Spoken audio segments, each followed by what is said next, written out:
Good evening and welcome to Ukrainian Magazine, Rochester's first Ukrainian-American television broadcast. My name is Bill Cornello, and I'd like to introduce to you Tamara Denisenko, who will be co-hosting our special telecast this evening. Добрий вечір і вітаємо вас до українського журналу, першої українсько-американської телевізійної програми в місті Рочестер і околиці. Ціль цієї програми є представлення українського життя не тільки тут, у Рочестері, але на загал з цілої Америки і Канади. Василю, чи ти би міг нам трошки розказати про заіснування і мету цієї програми? Так. The Ukrainian Magazine was the brainstorm idea of Richard Shvereda, our director and producer. Over the past several years, Rich has traveled all over the U.S. and Canada filming and videotaping Ukrainian-American community events.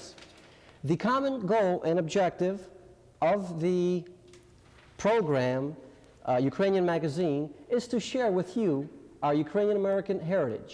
We hope with these vignettes you can get a taste of the religious, cultural, and social contributions of Ukrainian Americans. This evening's agenda will feature the movie Helms of Destiny and the Ukrainian folk dancing ensemble Ukraina from the windy city of Chicago. Tamara? Після наступного оголошення нашим гостем буде адвокат Богдан Венгловський, президент Української кредитової спілки, яка у великій мірі спонсорує і спричинилася до представлення цієї програми.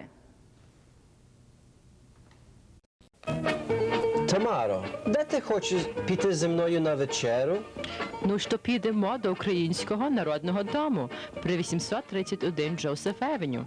Там кожної п'ятниці від 4 до 7 години вечора подають смачну рибу, вареники, голубці і борщ, і також різні напитки.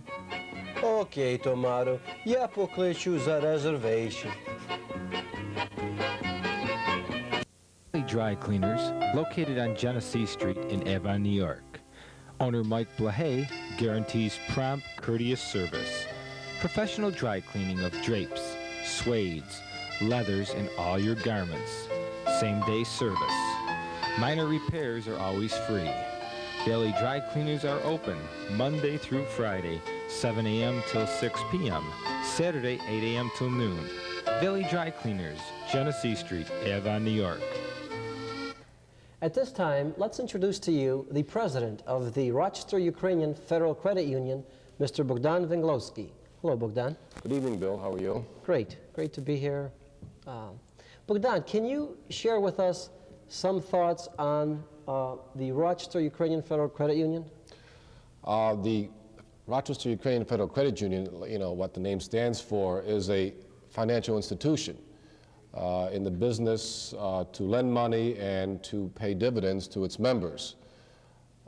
The underlying factor of a credit union is that it's organized solely for the benefit of its members, and all profits are distributed to the members or kept by the organization and distributed to the Ukrainian community in Rochester or, you know, United States of America. Roughly how many members do we have? I believe the membership now is over 3,000 members, and our gross assets are close to $17 million. We have liquid funds for mortgages, either a fixed term or variable interest rates. We, of course, have monies available for personal loans and car loans.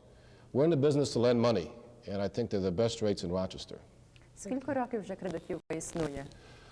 Кредитова спілка існує вже близько 30 років, більше 30 років.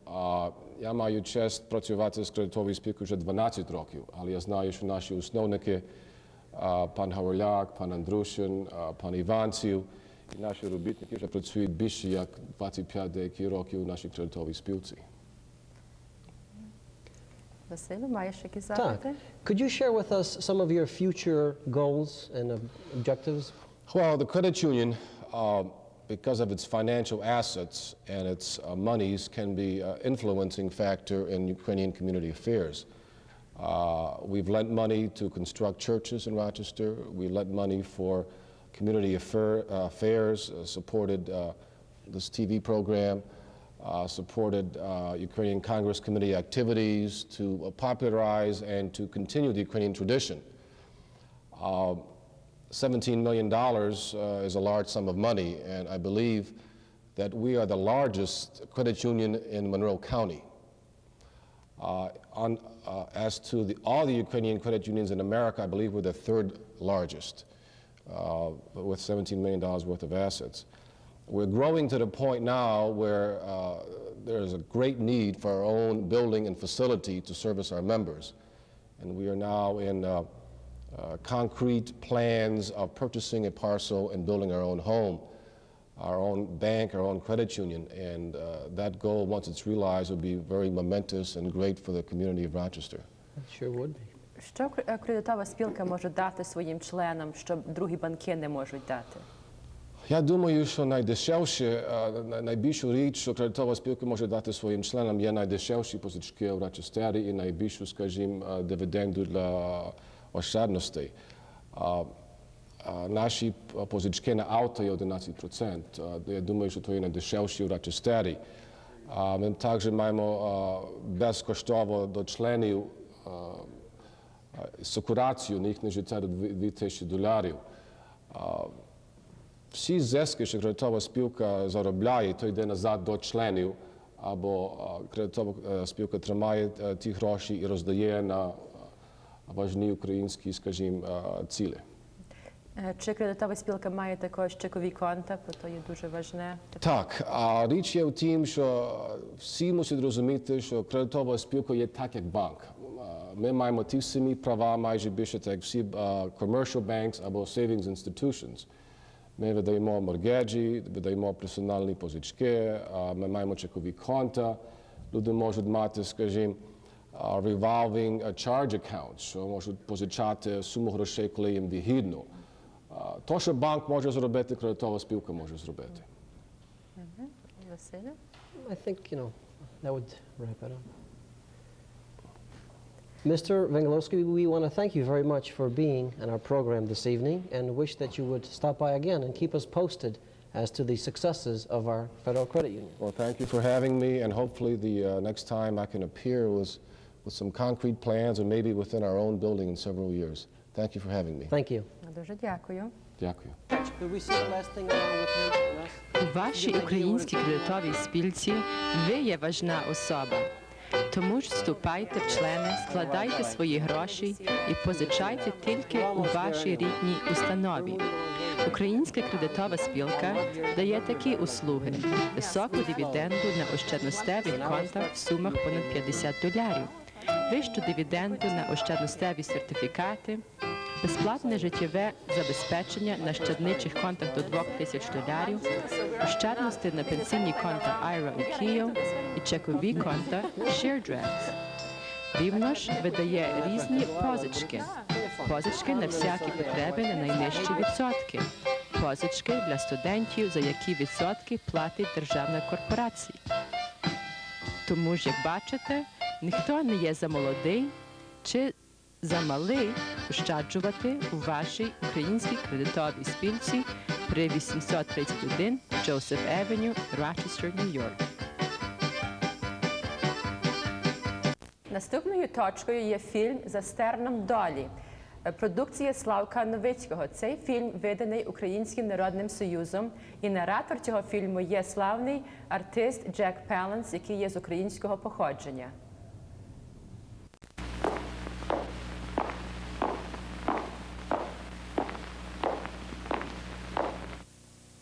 Treasure of a people from a distant land, stored carefully, a gift of culture to be shared for all time. Today's Ukrainian Americans live the culture of their forefathers. They share a treasure of many colors, many cadences, many values.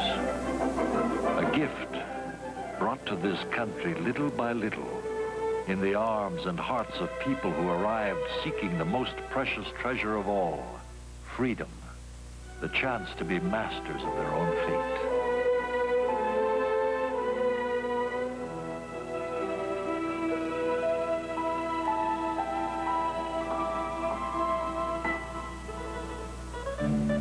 History sometimes tells its stories with great precision, more often with tantalizing incompleteness. The colonization of America, details are blurred. Often, all that is left is a list of names. Some Slavic, a few Ukrainian. Captain John Smith, in 1603, while traveling through Ukrainian lands, he met a nobleman, Ivan Bohdan, from the region of Kolomea. 5 years later, Bohdan joined Smith on the great adventure to the New World.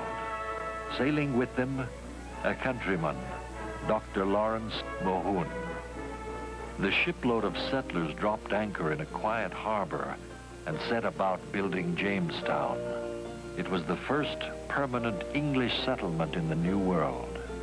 Over the next 100 years, the list of settlers arriving in America swelled with many a Ukrainian name. Kulyavi, Malishko, Andrus, Zaborovsky, Nemerich. Meanwhile, 5,000 miles to the west, Russian adventurers are exploring the northern Pacific. With them were Ukrainian Cossacks, exiles from Siberia. Arctic seas slashed at their boats long before Bering discovered Alaska. 1669, the Cossack Luka Morosko sails into Kamchatka and the Aleutians. The trickle of adventurers from Siberia swelled into a stream of colonists. In the 126 years of Russian sovereignty over Alaska, their colonies reached south to San Francisco.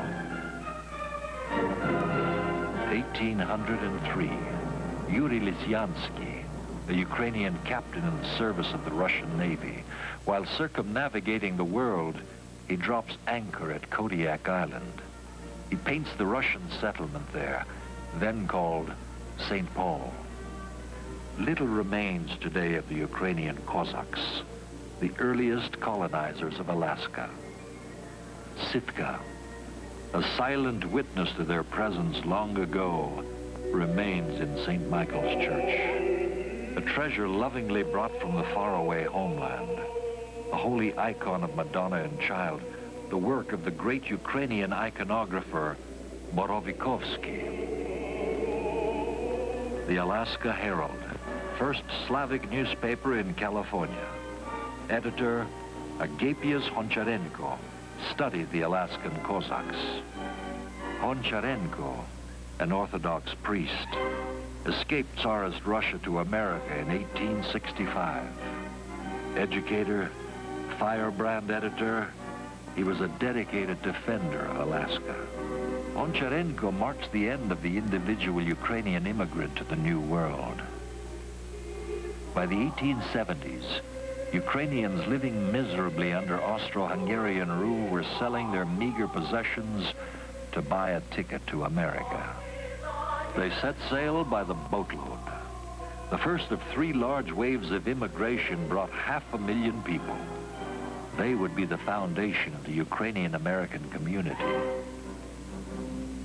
The memory of that journey for those who suffered through it would stay with them for the rest of their lives. Well, I was exactly 6.5 years old, and we come on a ship, and nobody knowed what kind of a ship this was.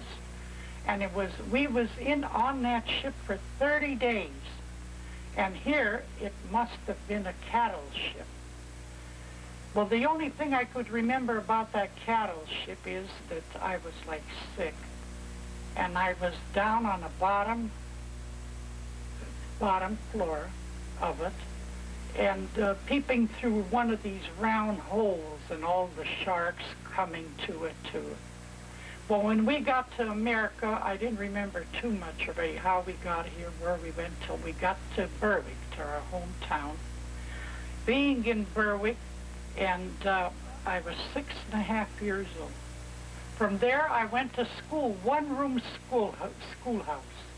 From this one-room schoolhouse, I went there. I was only there about a half a year, and I was the first one to sing Star Spangled Banner. I learned that first.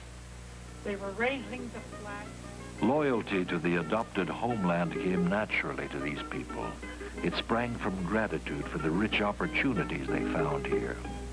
For the young, the chance of an education. For their parents, unskilled peasants, a life of economic freedom.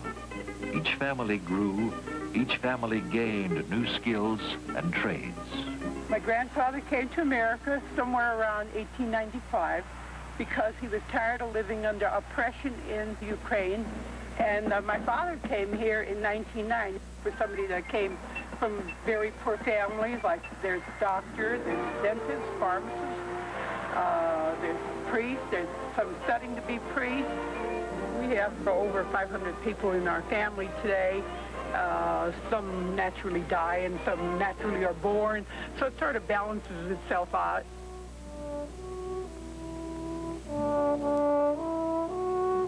My father, Dmitro Kapitula, came to the United States in November of 1889 at the age of 16.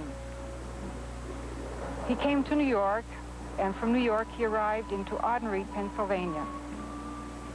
Then he began to work in the mines as a slate picker, and he made 60 cents a day for a 10-hour shift.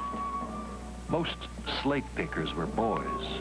Children grew up fast. Hard work was nothing new to the Ukrainians. In the old country, entire families labored dawn to dark in the fields. Here they were eager to work. I come and he say, what do you do? I say, I look for a job. I don't talk, speak too much, you know. I was in a little bit, yeah. He say, you too young. What do you mean I'm too young? How do you think I'm going to live here? He laugh at me. I say, you come tomorrow and go to work. Yeah. Pennsylvania was hungry for laborers. For the times, pay was high in the iron and coal industry. The work, difficult and dangerous. Millions of tons of coal came to the top from shafts as deep as 700 feet. The result for the men was often crippling lung disease, early death. I couldn't breathe anymore because of so much dust in the place that I had to take an outside job. At that time, they didn't have any help at all for miners. But one thing I can say is, it's no place for a human being. Well, my parents were like most Ukrainian parents in the area. They came from the Ukraine, settled originally in Canada for a couple of years, went to New York. They met and married in New York, even though they lived just a couple of miles from each other in the Ukraine, somewhere near, well, one of them was from, my father was from a little town called Ivanya. She was from near Kiev. Anyway, they met and married in New York, came here. He became a miner and mined coal for about 40 years. She was obviously, for 40 years, a coal miner's wife. And then he died from what most miners were dying of at that time, the black lung. That's 25 years ago. It was tough because our class of people was last to get hired, first to get fired. And they would treat you awfully mean. You always got the hardest job that there ever was. The hardest jobs went to the newest arrivals, Ukrainian newcomers. The men and boys labored in the mines. The little ones worked side by side with their mothers. A wooden shack was home. The coal towns grew crowded. The new arrivals were unwelcome. To the established coal miners struggling to organize, they were scabs. They said they come to America, take their jobs. And our children, our children and Irish children or the other nationality always fight with our kids. Even in school, they go to school, they don't like our children. Even teacher was complained sometimes. They are not smart like American kids. They called us the greenies. That's all we was. All the children that were European, they were born in America, but still we were greenies because our parents were greenies. None of them could talk. Ignorant of the language, unaware of the issues, it was a violent time. Before long, they understood and soon joined the labor movement. The movement grew. Strikes turned violent. Strikes, mine accidents, the results were the same for widows and children left with no means of support. No company pensions, no government help.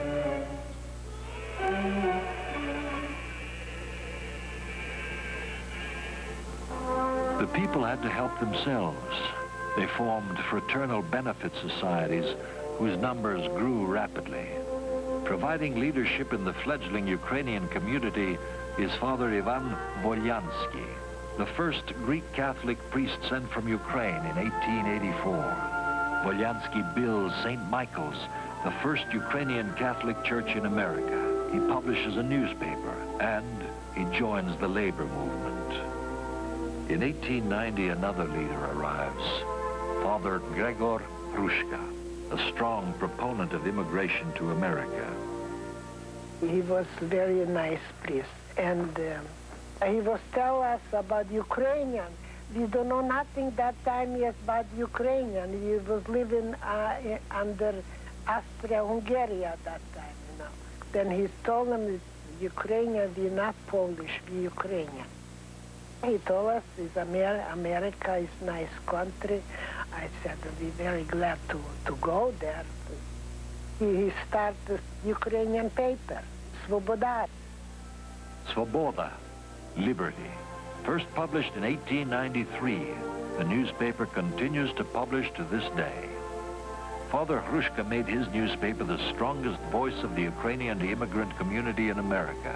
Hrushka used its pages to press for unity among the increasingly divergent brotherhoods.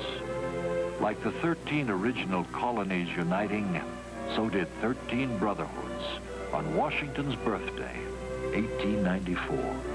The Ukrainian National Association continues to the present, and to this day, it carries out its mandate to help Ukrainians in America, to support the struggle for freedom in Ukraine. Witness to the growth of the largest Ukrainian organization in America is Roman Slobodyan, retired UNA treasurer. I worked for Ukrainian National Association for 46 years. I started with less than $500,000. And when I left after 46 years, there was $31 million of assets, and with $8 million reserve for foundation for a new building which has been built in Jersey City at a cost of over $14 million.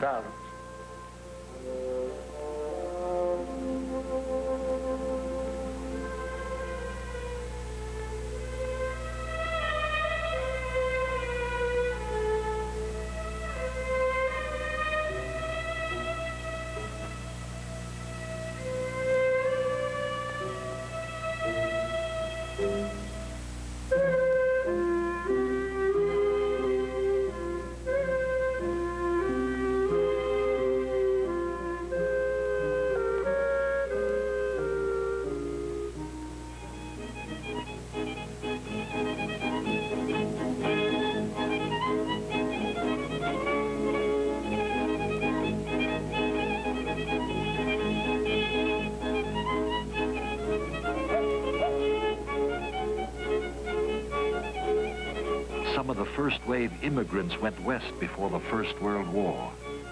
They were people of the soil, determined to farm. Many homesteaded North Dakota. In the springtime and in the fall, when we're very busy, we can't find anybody to help, so the wife has to go out and fill in. My grandmother worked all the time in the field, all year round, and her mother took care of the children. She would have her babies, and the same day would go right back out in the field.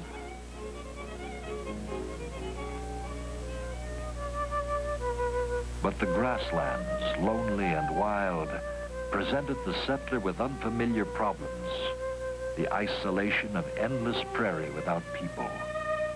Homesteads were abandoned to loneliness, to discouragement, to death. Those who had the courage to survive recall.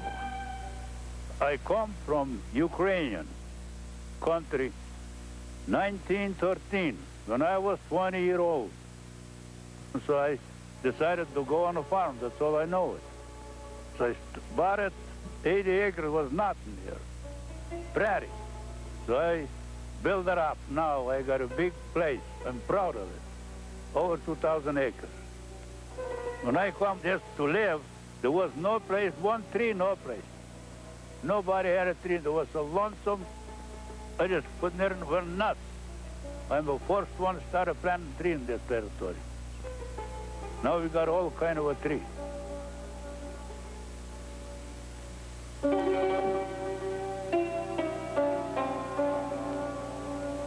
Cowboy Pete Basaraba broke horses for a living. How were those first days in this wild land? I tell you, that was easy because we come from the bad and we come to the bad. See? Just now this here, our kids, they got it in good. And as soon as they start bad, that'd be awful bad for them. And for us, it wasn't bad, you see?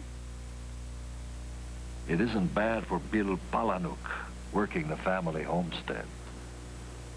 I'm farming because it's traditional. I'm a fourth-generation farmer.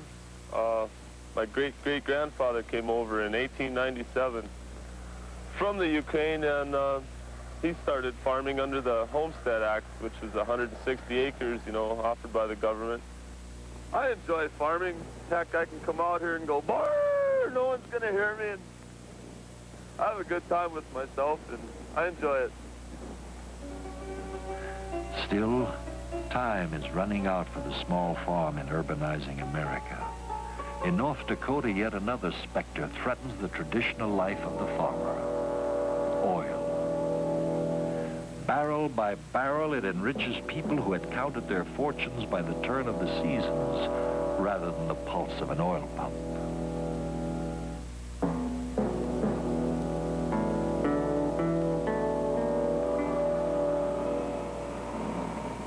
In my younger days, it was pretty tough going. We stuck it through thick and thin, and in 1976, oil was discovered on our land. And now it's a little bit easier for us. And, you know, we had some enemies too because we got oil wells. That's it. Our lifestyle hasn't changed a bit. Organically. We still raise animals and food, and we think that food is more important than money.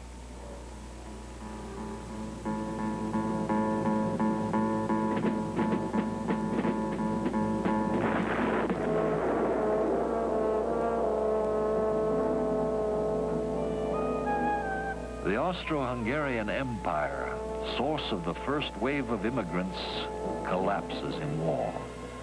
The Tsarist Empire explodes into the Union of Soviet Socialist Republics. For a brief moment of desperate struggle, Ukraine gains its independence.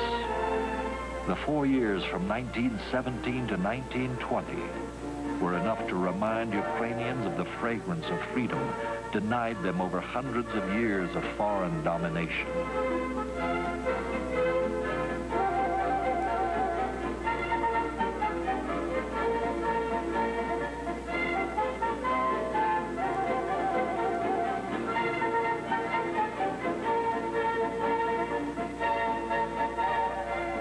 The awakened Ukrainian national consciousness carried to America.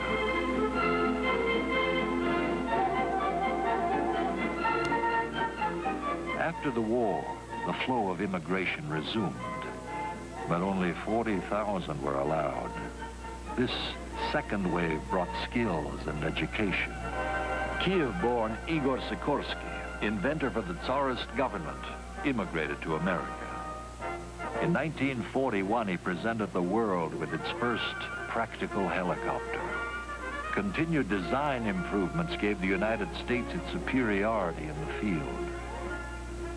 Another Kievan, Stephen Timoshenko, founding member of the Ukrainian Academy of Arts and Sciences in independent Ukraine, brought his expertise in astronautics to the United States in 1922.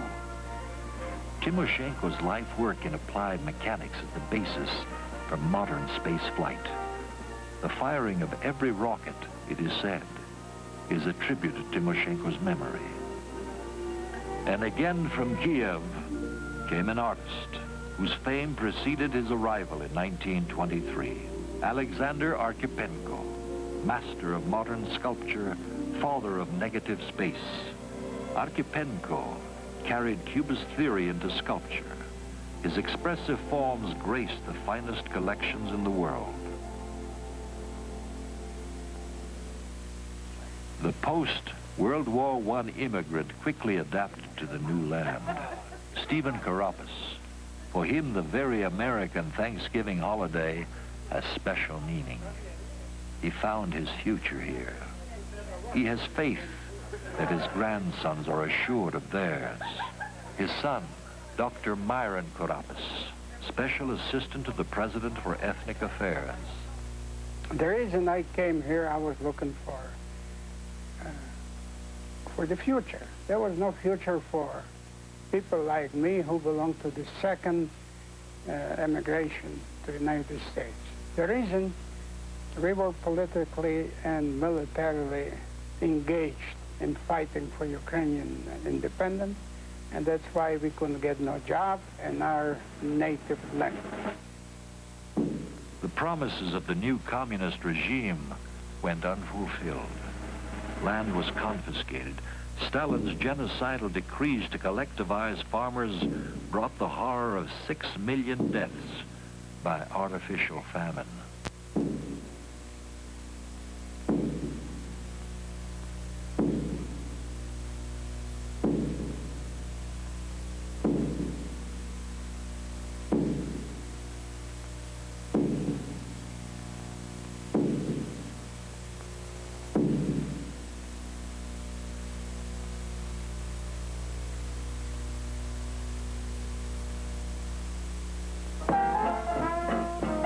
Americans would not believe it, at least those who heard.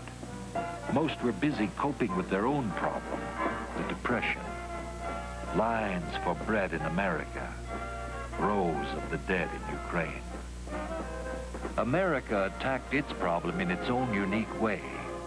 A World's Fair in Chicago, a century of progress to boost morale and rally people. The fair also provided Ukrainian Americans with the opportunity of drawing attention to the tragedy in the homeland. They did it in the only way they could, through culture. August 17th, 1933, Ukrainian Day at the fair. They build the only non-government pavilion at the fair and win first prize. Their spirit pours out in their dancing. Leading the dancers is yet another brilliant young immigrant, dancer-choreographer Vasily Avramenko. Arriving in 1926, he traveled across the continent, leaving folk dance groups in his wake. His career saw his influence spread through 3 generations of dancers. І я то старався, щоб ті кроки були оригінальні, такі, як були на Україні. В Америці найліпший виступ був у 1931 році в Метрополітен Опера, де виступало понад 700 танцюристів і український хор, і взагалі то була одна із найбільших вистав, яка зарекордована і записана великими професорами. The dancing stopped when World War II began.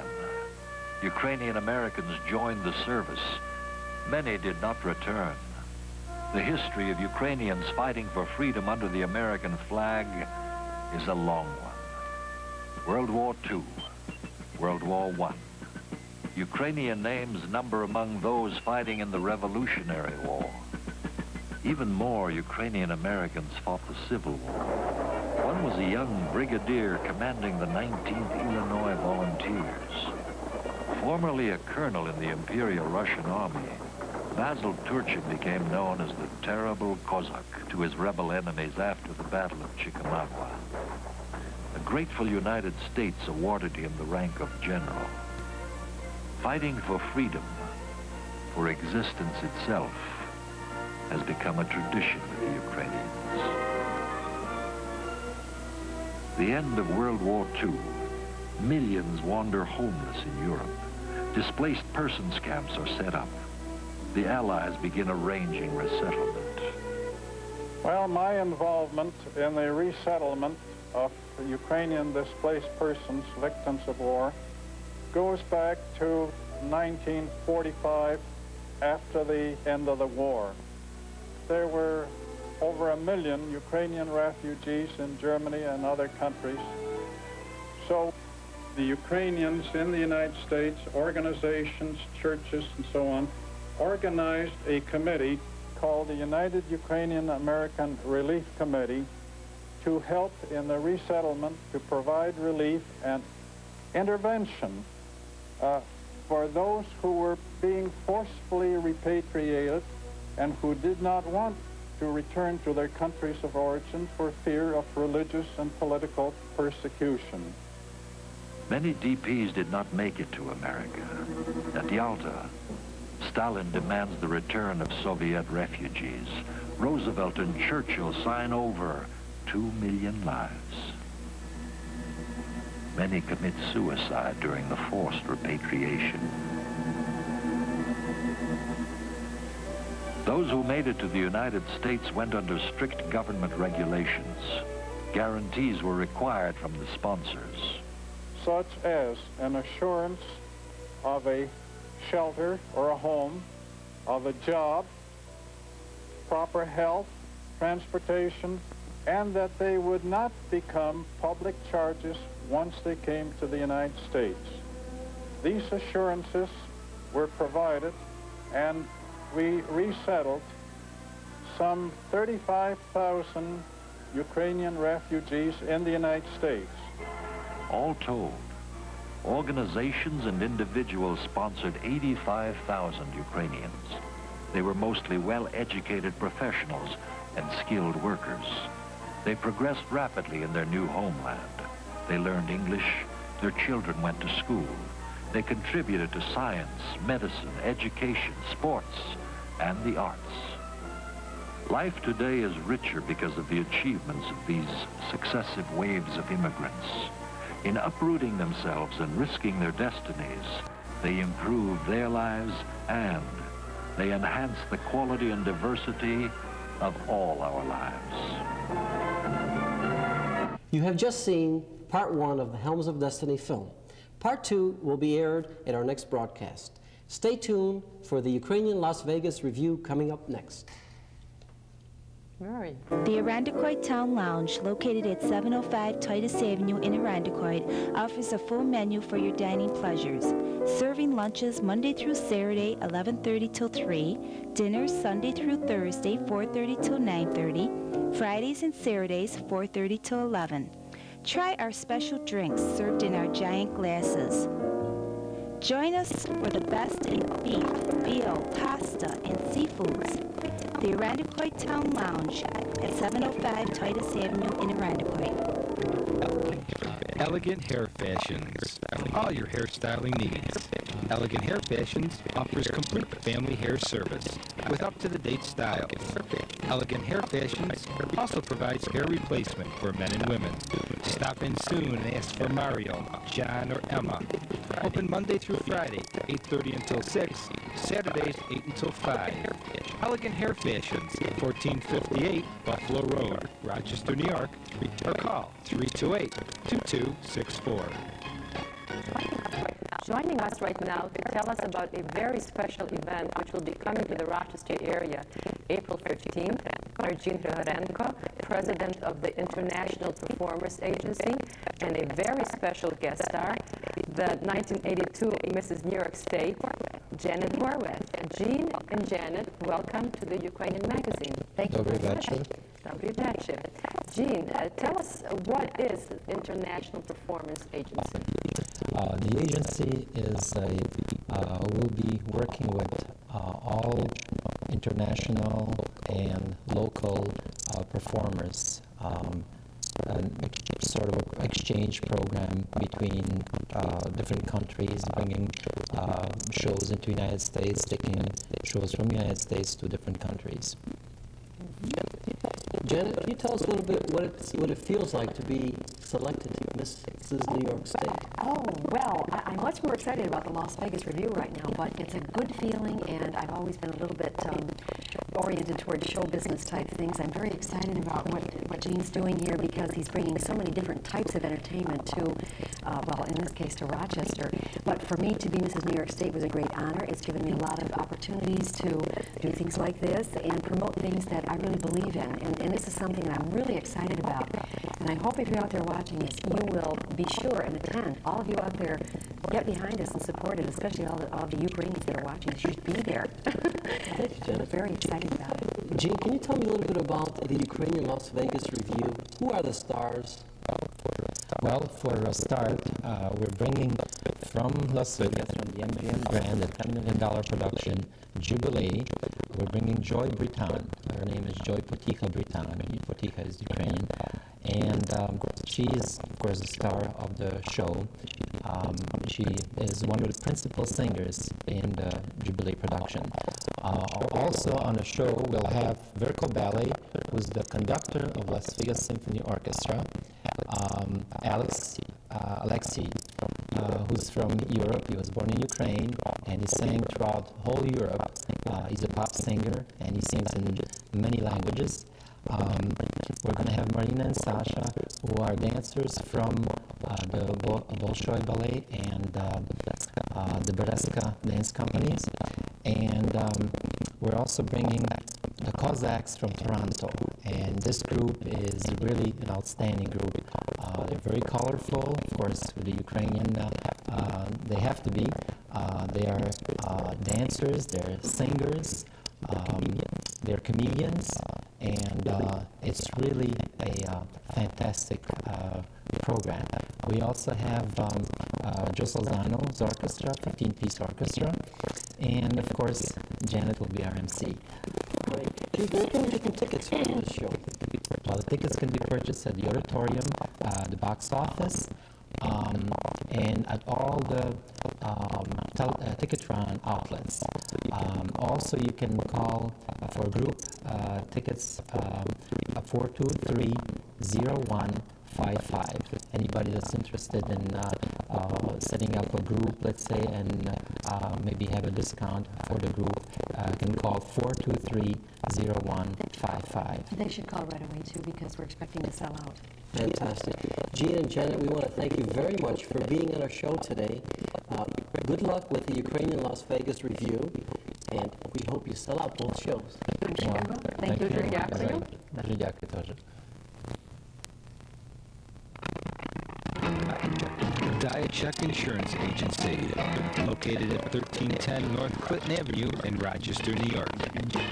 Diachek Insurance provides a complete line of insurance coverages: auto, truck, residential, life, and health insurance. Agent Walter Diachuk guarantees you the best rates around, plus prompt and friendly service. Diachek Insurance also provides year-round income tax service, both federal and state, at reasonable rates.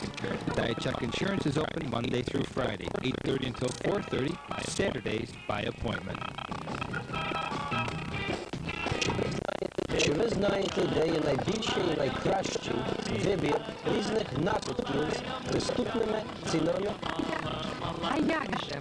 За найкращим вибіром і за солідною обслугою зайдіть до крамниці Люба Liquor Store, 801 Tyrus Avenue, власниками якої є панство Люба і Любомир Шмідлі.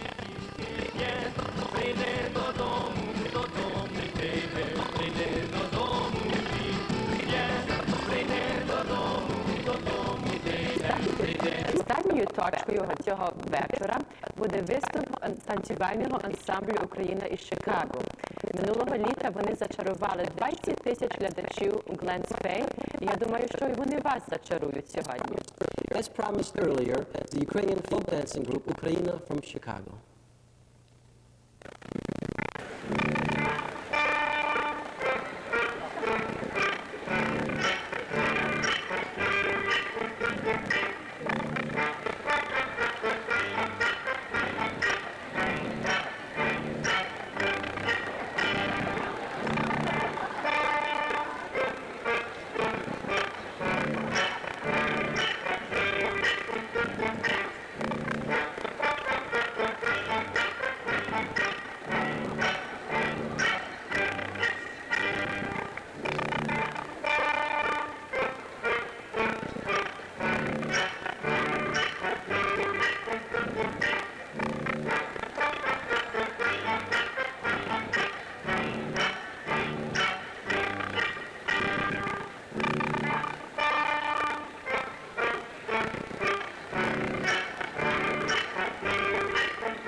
You have just seen the fantastic Ukrainian dancers, and this is the type of programming that you will be seeing in the future. Stay tuned. We'll be right back. The Irandakoit Town Lounge, located at 705 Titus Avenue in Irandakoit, offers a full menu for your dining pleasures. Serving lunches Monday through Saturday, 11:30 till 3. Dinners Sunday through Thursday, 4:30 till 9:30. Fridays and Saturdays, 4:30 till 11. Try our special drinks served in our giant glasses. Join us for the best in beef, veal, pasta, and seafoods. The Irandakoit Town Lounge at 705 Titus Avenue in Irandakoit. Rochester Ukrainian Federal Credit Union is your savings place, located at 831 Joseph Avenue. The credit union invites you to join, save, and borrow from them. 6.5% interest on savings over $50 and 7% on savings over $5,000. Free life insurance up to $2,000. IRA accounts now available. Ask us about our new share drafts. The Rochester Ukrainian Federal Credit Union, Rochester, New York. Tomato, I'd like to compliment you on such a beautiful blouse. Oh, thank you. This is a family heirloom, and it's close to 80 years old, and it comes from the northwestern part of Ukraine, Polisia, and the material is hand-woven and hand-embroidered, and it's a real treasure. It's just so colorful, and it's amazing how somebody can sit there for hours and do it, right? And do it. Well, this concludes our program, right, Bill? Yes, it does. It's been a great pleasure being with you this evening. We hope that you will join us May 6th from 7 to 8 p.m. for our next Ukrainian Magazine. If you have any comments about our show tonight, or you would like to broadcast or announce any of your church or organizational activities coming up, please write us at Ukrainian Magazine, 831 Joseph Avenue, Rochester, New York, 14621. На цім кінчається наша програма. Якщо ви маєте якісь зауваги, чи ви маєте якісь побажання щодо наступної програми, прошу пишіть до нас. Наша адреса – Український журнал, 831 Joseph Avenue, Rochester, New York. І також не забудьте закупити ваші квитки на Las Vegas Review. Ви можете їх придбати у кожній церкві тут у Рочестері. Again, Tamara, we'd like to thank our audience, and we will see them soon again on May 6th. That's right. And on the behalf of the Ukrainian Magazine program, Dobranic. Dobranic.